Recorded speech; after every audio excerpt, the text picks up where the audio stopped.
kesasar Wak 3 hari.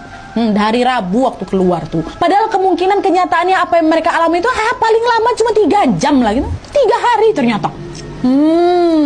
Udah lah tuh kan Wak, setelah semua sudah mulai tenang ini, akhirnya mereka pun memutuskan untuk udah, kita betul-betulan harus pulang ini. Dan kita lanjutkan lagi perjalanan pulang yuk, kata mereka. Karena dari pos satpam itu mereka udah bisa Wak pakai Google Maps nih. Dan alhamdulillahnya di waktu itu juga Agni udah sadar, cuma memang masih linglung. Nah adalah tuh mereka pun lanjut bonceng-boncengan lagi. Irma sendiri, Dika sama si siapa tadi kawannya, si Sally, si Agni sama Robi. Nah karena bensin mereka sudah menipis Wak, mereka pun mampirlah ke pom bensin sekalian juga istirahat di minimarket 24 jam. Nah pas mereka lagi istirahat ini, tiba-tiba lagi-lagi Agni teriak-teriak, Wak, mana ikan, dia minta ikan lagi. Nah karena lumayan berisik keadaan waktu itu, nggak lama kemudian datanglah ini beberapa karyawan pom bensin menghampiri mereka berlima.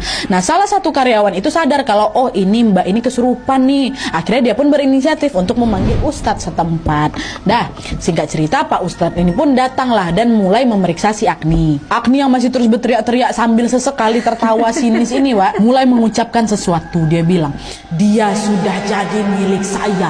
Mau bagaimanapun saya nggak bakal keluar dari dia. Dia ini milik saya, katanya. Pak Ustadz pun dengan sigap langsung menyiram wajah Agni dengan air doa dan seketika Agni langsung pingsan. Wah, pada saat itu Pak Ustadz langsung nanya lah sama mereka berempat, kalian ini dari mana? Apa yang sebenarnya terjadi? Teman kalian ini ya sudah dirasuki makhluk jahat yang ingin menguasai tubuhnya. Sosok ini susah dikeluarin loh. Nah, mendengar ucapannya Pak Ustadz seketika mereka langsung terkejut Wah, dan langsunglah itu menceritakan semua hal yang mereka alami tadi kan sampai akhirnya keluar ke komplek tadi tuh. Nah setelah mendengar cerita tersebut Pak Ustadz bilang, kalian tadi masuk kampung gaib, kalian sudah disesatkan di sana. Dan untuk teman kalian ini saya tidak bisa bantu banyak. Karena apa? Karena kemungkinan dia telah melakukan hal yang tidak baik ketika kalian ada di pantai tadi. Makhluk yang merasuki si anak ini adalah golongan makhluk yang ada di area perairan.